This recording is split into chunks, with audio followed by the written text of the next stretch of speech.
Today's episode of the podcast is brought to you by Coach Me Plus. Coach Me Plus is the leader in athlete management software and a product that we've been lucky enough to implement here for over 2 years now. The product in and of itself is exactly what you need it to be, guys, with options ranging from being a workout provider, as in sending the workout directly to the student athletes' phones, to being a place where you can communicate with them and bring together multiple streams of data to be its own dashboard for you, your coaching staff, or the athletes. Or you can use what we've added to our menu of Coach Me Plus activities, and that's the hydration station, where all of this information that is provided is based off of research from the Corey Stringer Institute, where we're looking at weighing in versus weighing out and then providing optimal hydration strategies for the student athletes by them selecting through the menu and tapping on what they'll take home with them and what they're consuming prior to the next practice when all the numbers at the top are lined up green. It's something we've had really good success with and the kids have really bought in on. Just another great example of the awesome product that you can find at CoachMePlus.com. Guys, hop over to CoachMePlus.com today and check it out. It's a product I guarantee you won't be disappointed with. Hey everybody, if you enjoy the podcast and the content it provides, be sure to hop over and check out the community. The community is an exclusive members website that is just an extension of what we do here in July at the Central Virginia Sport Performance Seminar. What it is a combination of video lectures, a coach's corner with your Monday morning take-home information, and a forum where you can talk about anything and everything related to the field of strength and conditioning. In the community, you'll find content added each month from some of the top practitioners in the world, ranging from PhDs to high-level coaches, bringing you exactly what they're doing with their athletes or their research at the present moment. On top of that, an additional discussion by coaches bringing you that Monday morning information, things that you can add to your training program right away. Tying that in with the opportunity to discuss with coaches around the world in the forum on anything and everything from the topics addressed in these presentations to whatever you're seeing in your daily life as a coach. If this sounds like the right thing for you and your staff, go ahead and hop over to cvasps.com/community and try it out for 48 hours for just $1. If you like it, you're signed up, ready to roll, and you're jumping into all the great content added each month. If not, feel free to go ahead and cancel at any time. No questions asked. We're really excited about what we're building in the community and hope you are too. Go ahead and hop over to cvasps.com/community and check it out today. Hello and welcome to the podcast. Today, guys, we have an absolutely sensational discussion with University of North Dakota's assistant strength and conditioning coach, Sean Fantuzzi. Guys, Sean is going to give us a quick intro and kind of give us his background as how he got up to UND. And then he's going to get right into breaking down some of the changes that have been made with the training of his athletes at UND and the driving factors behind the directions they've started moving. This is going to go in a bunch of different directions. We're going to talk about actual weight room training. We're going to talk about some recovery work that he's doing. We're going to talk about some monitoring things and things that he's looking at to help these athletes handle stress better. This is really an awesome talk, guys. I hope you enjoyed as much as I did. Let's get right to it. Sean, thanks for spending the time with us today, buddy. Appreciate it today, Jay. Honored to be on this. I've been listening to a long time, all the way back from the Todd Hammer, Cam Davidson days that you interviewed them. It's an honor to be on this. Typically, you have people that talk in really big words, so I have a dictionary right beside me when I listen. But to be on here is pretty cool. Appreciate it, man. Yeah, really stoked to have you on because you're doing some awesome stuff up there. So let's give the people just a quick intro. Let them know how you got way up there in the north central part of the country. Yeah, it has come as quite a cost to me. So I did my undergrad at Penn State University way back when, graduated in 2011, and then starting my senior year, I went and started shadowing with the strength and conditioning department, mainly with men's and women's basketball under Brad Pantal and Brandon Spade. While I was there, I fell in love with training as a strength and conditioning coach with a team instead of just the personal trainer geriatric population. Continue on that for almost 2 years, 10 months. I spent all as an intern at Penn State. GA position, earned a GA position after that. thanking Craig Fitzgerald for that, hooked me up at St. Francis University. Then went back after that for another month of a volunteer with Cam at Penn State. Went to Loyola University in Maryland for a part-time position for almost a year, and then I landed out in the University of North Dakota, somewhere I never thought I'd be. But this is the profession I live in, the beautiful profession that lets us travel everywhere. Yeah, no doubt. So you're out there, you're working with men's basketball and women's soccer. Yep, and I also assist with football too. Awesome. And you've been there for how long? Just under 2 years. On August 1st, it'll be my 2-year quote-unquote anniversary. Fantastic. So in these 24 months that you've been there, let's talk about some things that you started to implement and some changes you've made and how that's helped drive the program in a different direction. So when I got up here, I started the guy before me who did a phenomenal job with the athletes before me, got them very strong for me. So that made my job pretty easy right off the bat. But what I brought was a little bit different juice, I guess you could call it. I did a lot more from an Olympic lifting standpoint. Now, I'm not saying I'm an Olympic lifting guy, but I like them a lot, and I wanted to implement that as a way to change the pace from the previous guy to me and everything on those. So I started using the Olympic lifts a little bit more, getting them moving, more higher ground contact time, higher force development, and they really liked it. And I stepped into a really good position with men's basketball. At the time, they were projected to come in top 2 in our Big Sky Conference, and cards as luck had it, we ended up winning our conference tournament, and making it to the big dance. So that was a pretty cool feat for us. So that was it was an unbelievable experience because I had never been to that point. And to come in first year and earn that spot, it felt pretty good. Mm-hmm. As opposed to women's soccer, who was at the complete opposite end of the spectrum. They had 3 straight seasons when I got in here. They had 3 straight losing seasons. I think we accumulated 2 conference wins in 3 years. It was complete opposite end of the spectrum. So when I started working with them on day 1, it was like day 1 of camp. So I didn't even get to touch them really at all. And they did very little lifting in the season. That was conversation with the coaching staff at the time. Fast forward a couple months later, he gets let go.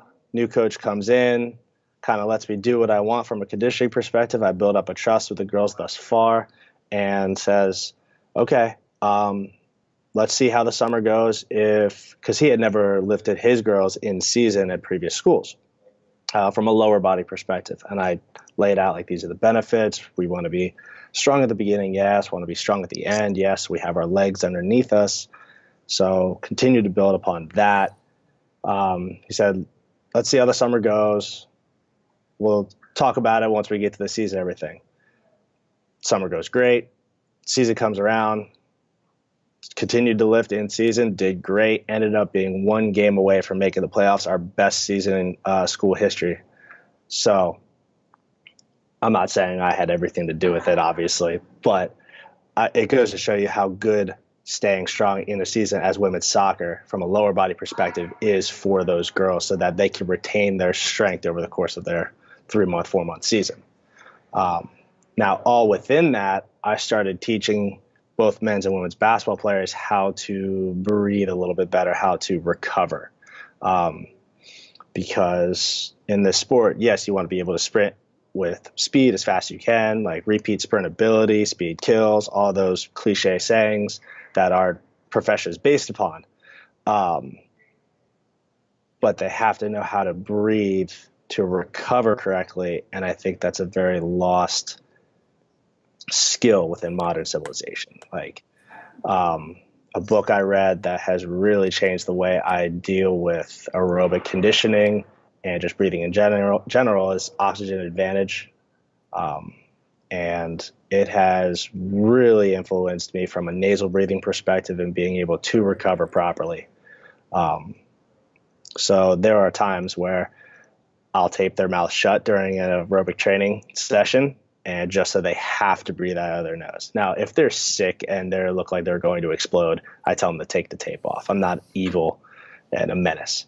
But we do a lot of our contralateral circuits with it. We'll do some isometric circuits with it, or a little aerobic run on the field where we're jogging around doing a couple different like karaoke, shuffle, skip, all of that. We're building just that base of aerobic conditioning.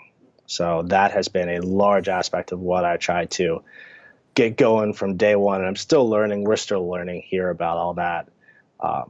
But if we can recover better, if we can breathe better and use our nose to breathe instead of our mouths to breathe, we're going to feel better from day to day. And I use the RPR system to help out with that as well, help clear those breathing patterns and the stress in between those muscles. Awesome. Let's take a step back and let's talk about that oxygen advantage stuff, because people are seeing a lot of that right now on the gram and on Facebook, like people doing these things where they, it's kind of like the antithesis of the what were those stupid things called that people were running around with for like 2 years? Those the altitude masks. These mask things, yeah. Yeah, it's kind of like the antithesis of that. So how about you just let's just run down that rabbit hole a little bit. Talk about the whys and the whats, and then things that you've seen, whether it be with yourself or with student athletes you're working with, based on it. Right. So first and foremost, those oxygen masks, I think they were a great idea. I think it was executed wrong.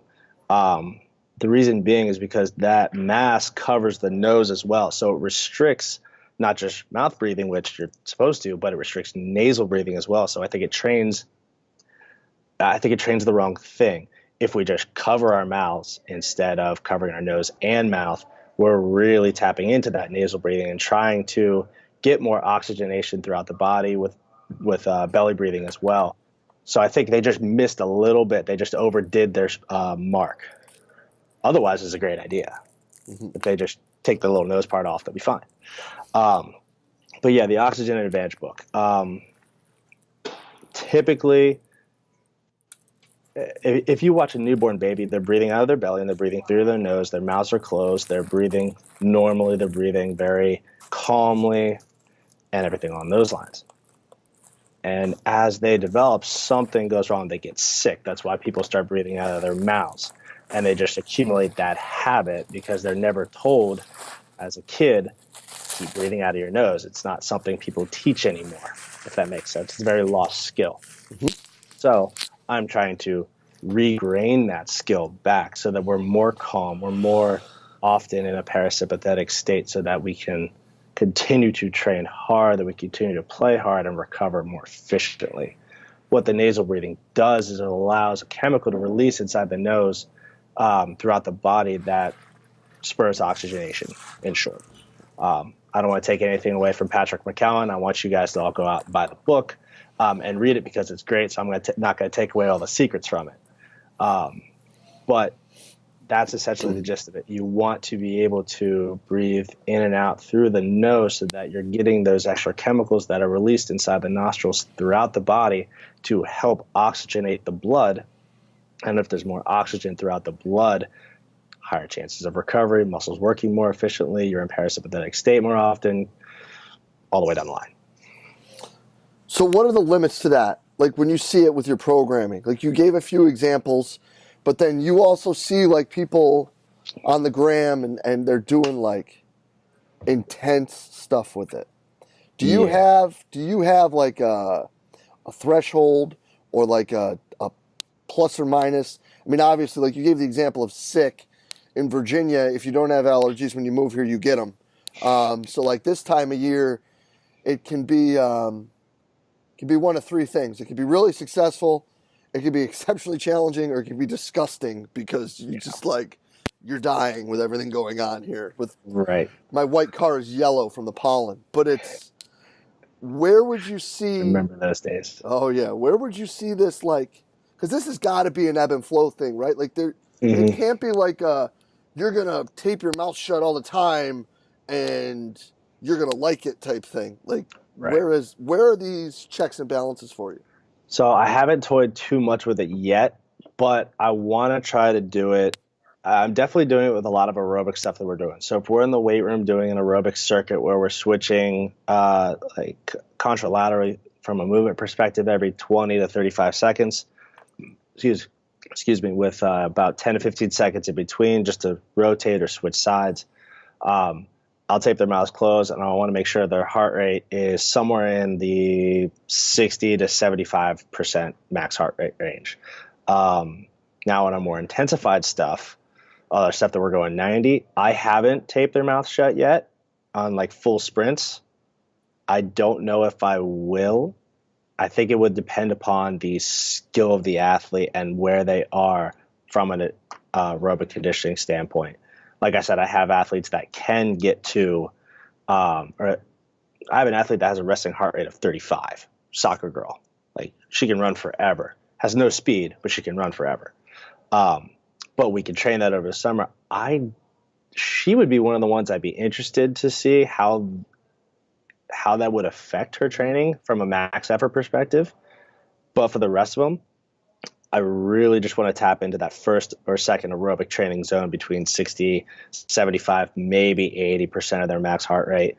Anything over that, chances are I'm going to cue them to breathe out of their nose, but it's something that they should be working on naturally. I don't know how often they do it, but I ask them to get between 20 and 35-ish big belly breaths right before they go to sleep at night. And we do a wellness questionnaire survey with them, so that way they can kind of see, how is my mood? How did I sleep? How did I fatigue? Or what can we do to change and better those things?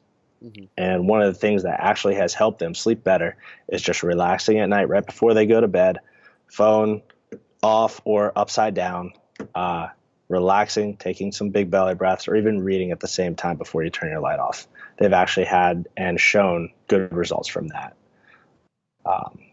So that has helped kind of instill that culture of just being able to breathe and relax more often. Because if you think about a student athlete, they're stressed all the time between lifting, between practice, between classes, between extracurriculars that they're in, whether it be student athletic council, if they're injured, they got to meet the trainer for rehab. They got to have coaches meetings. They got to have professor meetings. It's being a freshman on campus, especially a freshman student athlete on campus nowadays, I feel like is so much more difficult now than it used to be, with everything that they have to kind of fall in the line with and make sure that they plan out. Oh. So it's a constant state of stress, not even including the backpack that they carry around their back that I don't know if anyone in our industry has taken into account from a loading perspective. I have not, but I always try to keep it in my mind on as far as like their weekly loading. Like they're carrying around their backpack mostly like this, or mostly into an extended state. They're never taking care of their posture whenever they have that backpack on. So how do we balance that out in the weight room from that perspective?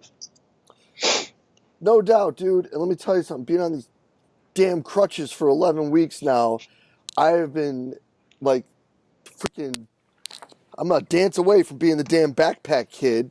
And it's just like, I can tell. And it's something that, it's funny you bring that up, because like even in how I am literally living right now, I wouldn't have thought of that in a million years until you just brought it up. Yeah. It's astonishing how much like you think you're doing weighted carries or like a yoke carry with any of your athletes. Well, they're doing a weighted carry all damn day. Mm-hmm. And they're in a tiny desk, like crammed in it. Chances are they're leaning back, their butts sagging down, their legs are straight. They're trying to get comfortable. Like people don't know what comfortable is anymore. No, like it's almost lost. Yes. Like, so, and if you see a lot of what I do on my social medias, almost immediately now when we're done with our lifts, regardless of it's soccer or basketball, they're sitting in a squat for upwards of 1, 2, 3 minutes, maybe just to downshift and try to take it back from gear 3 to gear 1, and then putting their feet up on the wall and getting some extra belly breaths before they leave our weight room.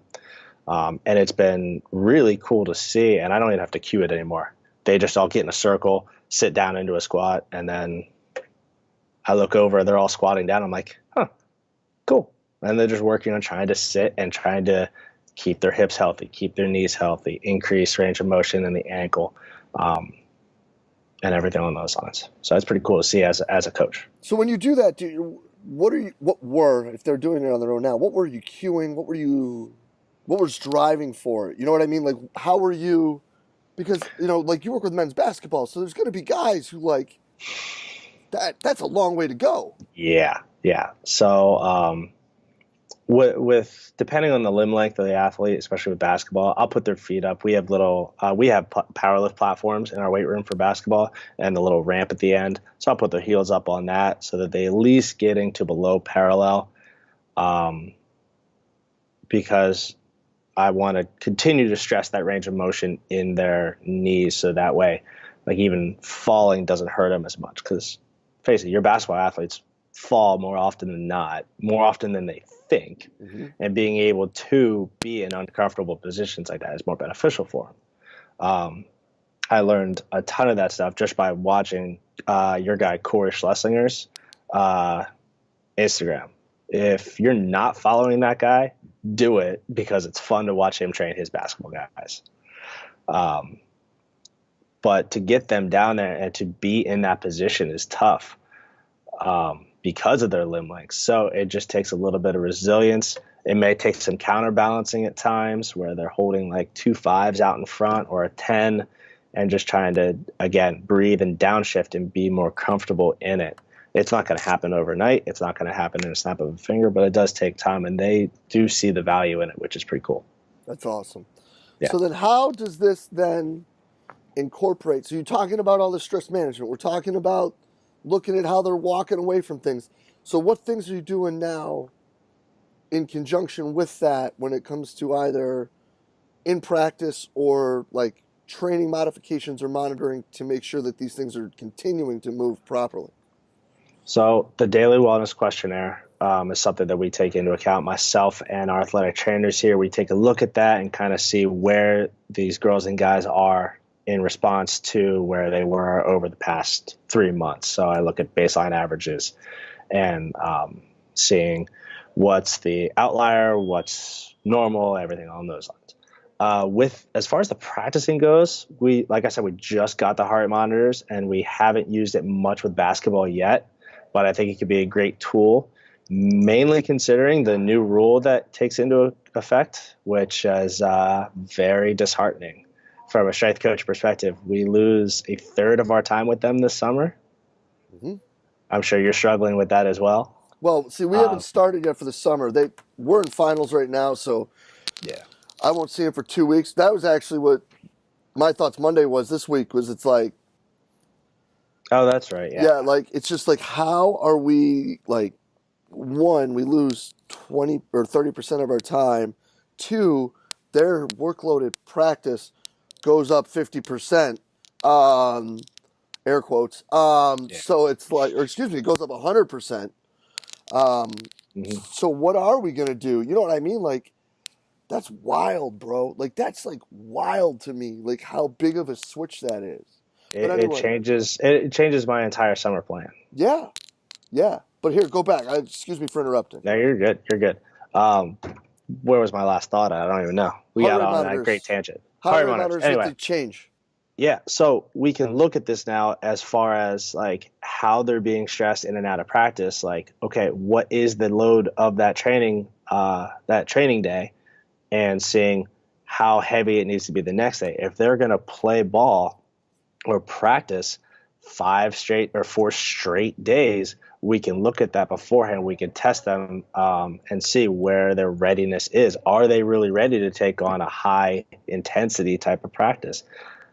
Hopefully the summer doesn't go as high intensity as it has been. I think we do need to downshift. We have a little bit of a younger group, and I think they need more just sitting there learning and kind of seeing and walking through.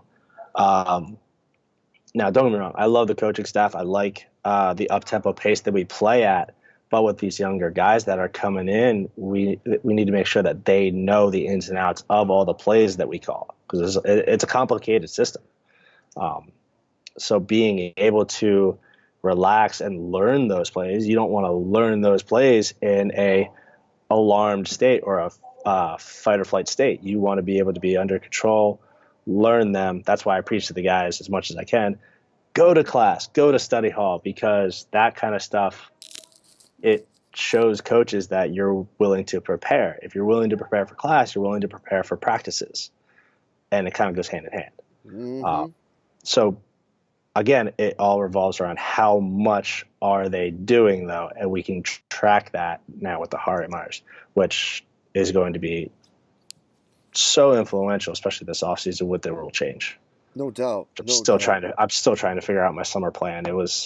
It went from going, oh, let's go Monday, Tuesday, Wednesday, Thursday, Friday, a little bit of everything throughout the week, and now it's Monday, Tuesday, Thursday, Friday, maybe 3 days lifting, 2 days change of direction, 1 day linear. Like it's going to be a task over this next week. Thankfully, next week we have our finals week. This is our discretionary period, so I think we're a week behind you guys. Yeah. Now I don't know when this is getting broadcast or anything like that. So this is going to be a big week just to kind of sit down in front of this whiteboard you see behind me. It's my thinking board, and just write down everything I got.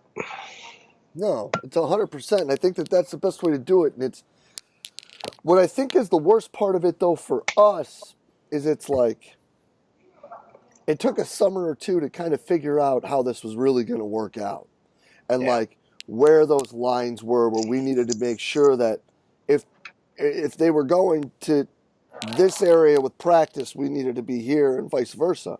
So like now that we got all our ducks in a row, yeah, maybe, sorta. Knock on wood. Yeah, now all of a sudden it's like Pedro Serrano trying to hit a curveball, and it's like a whole new ball game out here. So it's oh, that was an amazing movie quote. Yeah, so that's awesome. It'll be an interesting. Because the first 3 weeks are going to be easy because we're not going to know, Right. But when we get that last week of July or June, getting into July, that's when we'll find out if we had any idea of what we were supposed to be doing or not, I guess. Right. And with our situation, our summer situation from a scheduling perspective, it's good for me because it's not like your typical basketball schedule. Typically, most strength coaches have the first 7 to 8 weeks without the guys, and they go home, and then basically they're there towards the second half of summer all the way through March. Mm-hmm. So for us, we have the first 8 weeks with the guys on campus. They go home for 6 to 7 weeks, then they come back. So it does kind of break at least a little bit up of the season itself, which is nice at my end. And they're typically pretty good about lifting 2 or 3 times when they go home. We'll see how that. I kind of wish we did something from like a Coach Me Plus, Team Heroic. What's the other one? Team Builder, that we could track that while they go home. But I digress. But from that perspective, it gives me a little bit more time to front load a lot of the stuff that we want to do. So we can really dial down in that first 8 weeks and be like, since football and a couple soccer girls are going to be the only teams on campus, I can really spend a good amount of time with them. I can even call some extra meetings if I need to, because the only thing they'll really have is maybe a summer class or some guys are going to work. I can meet with them on a little bit more individualistic basis and be like, hey, this is what we need to work on individually, and this is what you need to do to de-stress yourself, because there's not going to be much besides practice and lifting that's going to overtax their nervous system, thankfully. Yeah, especially in the summer. I mean, unless they're nitwits running around crazy. Well, I'm sure you've had a few of those. I've had a few myself. Yeah. Yeah. Good people at say that. Right. Good people. I mean, dude, they're 18 to 22-year-old guys. They're going to do nitwit shit. Exactly. I tell all my coaches that I work for, I'm like, I'm not trying to tell them not to go out and enjoy being a college kid. I was a college kid. I've had a few beers in my life. No one's going to get mad at me. At least I hope not. But if it comes down to it, when I do get mad, it's when it affects our training. It's when it affects our practices. It's when it affects that kind of stuff. That's when frustrates me because it's not only one, hindering their performance, which is my job, but it's also disregarding my passion for their performance, because that's why I have my job. Like, I do this for them, because of them, because they're willing to come in and work their asses off day in and day out. So when they do that kind of stuff, that's why I get mad about it. And we have this little awareness punishment thing, whatever you want to call it. But it's nothing that's going to kill them, but it's going to let them know, like, hey, this is going to keep sucking if you keep doing this. Mm-hmm. Yep. So we'll see how it all turns out this summer. Sometimes you got to get learned, you know? Oh, yeah. And we've all even been in those types of workouts, too. I voluntarily do it because my fiance does CrossFit. So I'll step in with her at the local CrossFit gym, and I'll get my ass kicked. And it's humbling. Let me tell you, it is a humbling experience to get your ass kicked that much. Oh, but it's stepping outside of my comfort zone. I need to. Like, I'm just training for a powerlifting meet this weekend. So all my stuff has been just heavy, 5, 3, 1. Like, I'm not really running. I'm not really doing anything else. It's just been all focused on that. But once that's over, I need to get out, run, bike, erg. That ski erg is a bitch of a machine. Yeah, it really is. Sorry for swearing for everyone, but it is it's a menace. But no, getting outside of that and trying to tap into just learning new systems and being able to experience those systems needs to be done across all strength coaches, so we can kind of feel what it's like. So we don't just tell our athletes to run 16 110s and have never done it or have never known what it feels like. Like, if I tell my athletes to go run a tempo run of 4,500 yards, I'm going to do it first, so I know what that feels like, and I need to be able to at least not pass out. Yeah, no doubt. Well, listen, Sean, this is absolutely killer stuff, man. Where can people find more? Where can they follow you on the socials so they can see what you guys got going on up there? Twitter and Instagram, it's the same tag, Sean Fan, Fan, the number 2 and the letter Z. I know it's creative, whatever. And then I'm on Facebook, but I'm not on Facebook that much. It's more so Twitter and Instagram. It is Fantuzzi, like the number. It's I love it. Yeah, I think it's great. I made it as phonetic as possible. That's fantastic. I love it, brother. Listen, man, this is killer stuff. I can't thank you enough for spending the time with us today, man. People are going to love this. Thank you so much. Not a problem. It was an honor, my man. Good seeing you again, and hope that leg recovers nice and well. Yeah, me too, man. Thanks. I appreciate it. We'll do some ski erg races when I get back east. How about that? Deal. Consider that done, brother, man. Appreciate you being on. We'll be in touch real soon. All right, take care, man. Yeah, thanks. And a huge thank you to the University of North Dakota's Sean Fantuzzi for sitting down with us and talking today. Guys, open, honest, candid sharing. Sean basically just spilling the beans into everything they're doing up there. I cannot thank him enough for being so candid and open to share with us today. This is absolutely killer stuff. So, Sean, thank you, brother. Keep up the great work.